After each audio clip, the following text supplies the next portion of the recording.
Hi and welcome back to the It's a Girl Thing podcast. You're here with me, Kate, and we're here for another episode of Coco Confessions.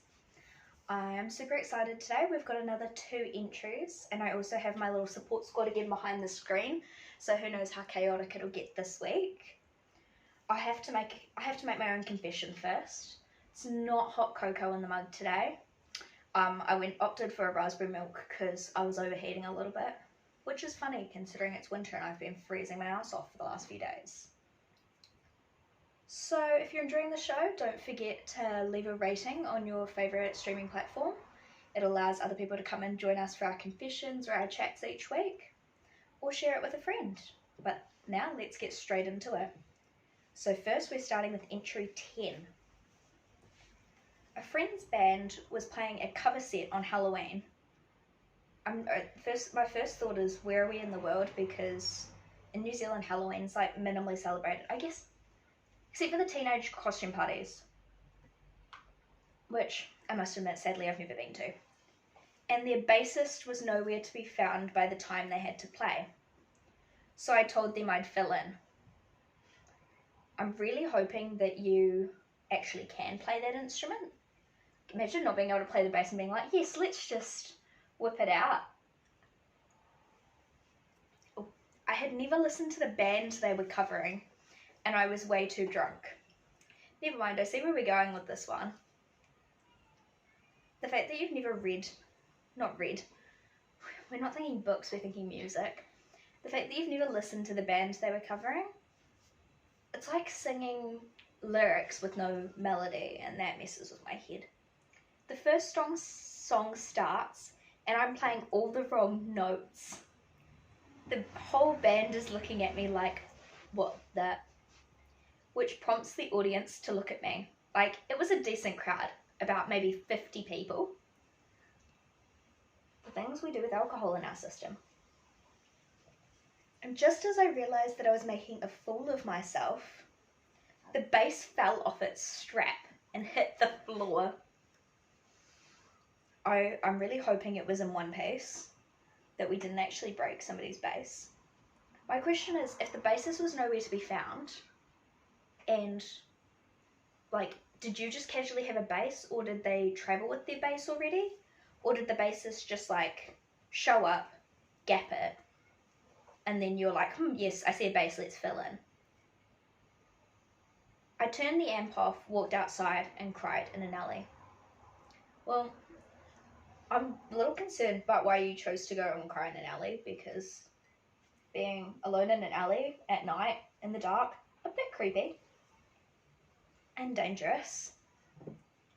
I thank you for your confession, because that was actually quite entertaining. I'm glad I haven't done anything stupid like that, but I also have to be honest, I haven't been drunk enough to do anything stupid like that while drunk. But I must admit, I wish I was there to witness this. It's like, I saw a sign at our uni for an air guitar competition. Like, the winner gets like $500 or something crazy. And I'm like, I would actually pay like the $500 just to go and watch this air guitar competition and watch like people of all ages, like grown ass men, playing the air guitar like their life depends on it. And that concerns me a little bit. Like, does anybody else agree? Like, why, out of all the hobbies in the world, or all the instruments in the world you could pick, why would you choose an air guitar? And I'm sorry if I'm insulting anybody who enjoys playing a good air guitar, but if you do it as a joke, you're my friend. If you do it as anything else, then we need to have a talk. Let's move on to our second entry, which I'm pretty sure is a nice long one. So this will be interesting. Here we go. This older guy, middle-aged, that's my first red flag, hit on me, 25 female, when I was walking to the station. I agreed on a date another day because he was a decent chat, and my friend said I have a very specific type and should venture out. Even, to me, no matter what, that age gap is just too big for me. Middle age makes me think 40. Is that just me? 40? And if you're considering middle age like 30, I don't know why you wouldn't have just specified that in the confession. So, from the start, he was weird. Well, then why did you agree to a freaking date? Giving me an oddly long hug and smelling me.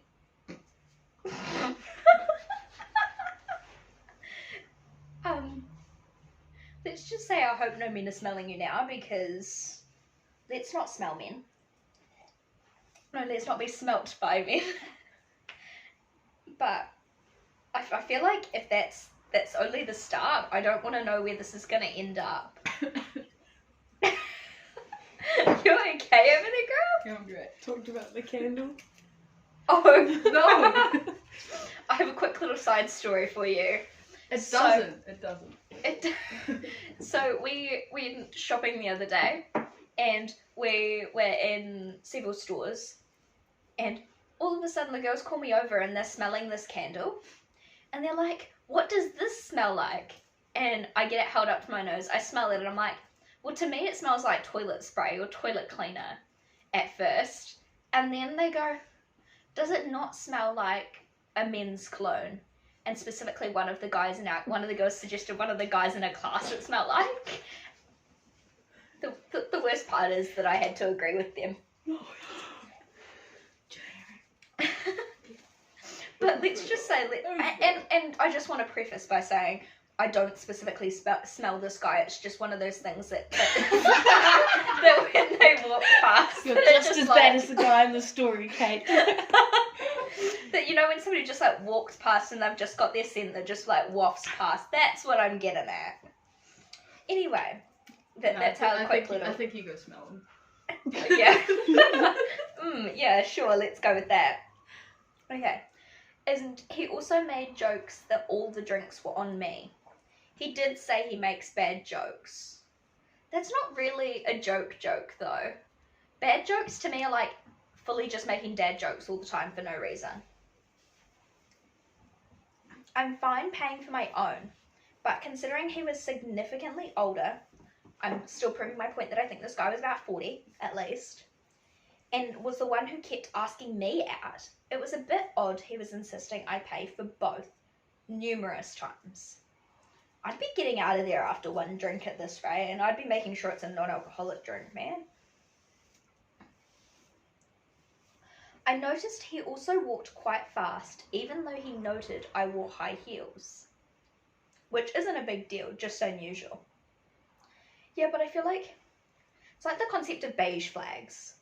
When you've got enough beige flags, it just starts to become a red flag.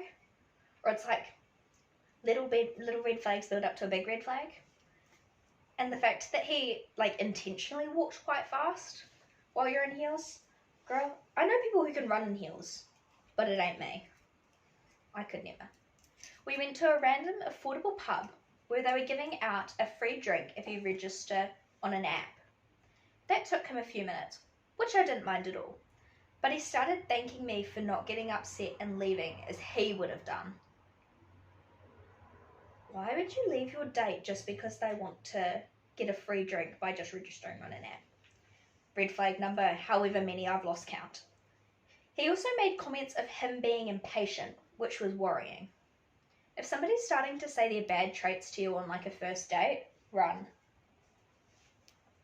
Because they're only telling you the initial ones, let alone what's going to be worse.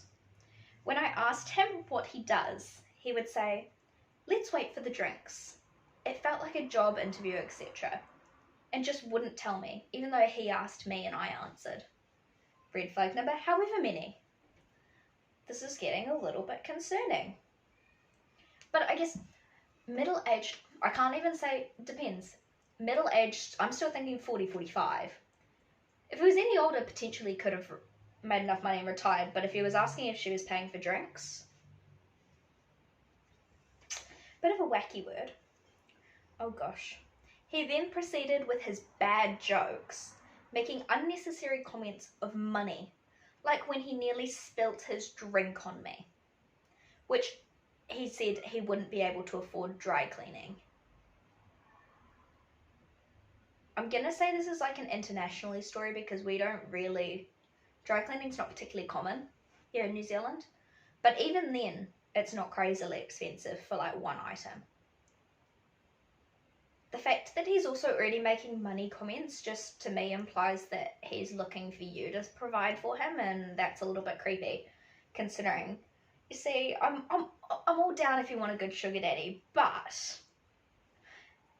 I wouldn't want you to be a sugar mama. Anyway,